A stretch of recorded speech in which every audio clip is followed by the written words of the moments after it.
இப்போ நான் வந்து இதில் வந்து மல்லி இலை வந்து தூவி இந்த டிஷ்ஷை வந்து கம்ப்ளீட் பண்ணியாச்சு.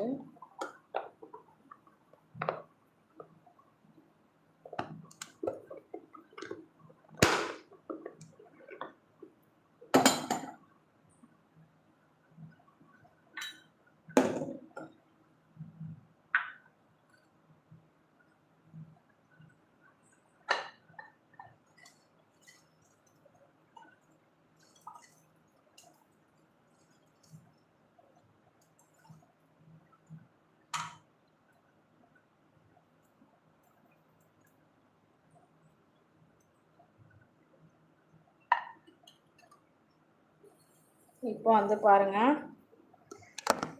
நம்மளோட சூப்பரான fried rice, meal maker gravy and tomato sauce வந்து ரெடியாக இருக்குது. நம்ம இதை வந்து டேஸ்ட் பண்ணி பார்க்கலாம்.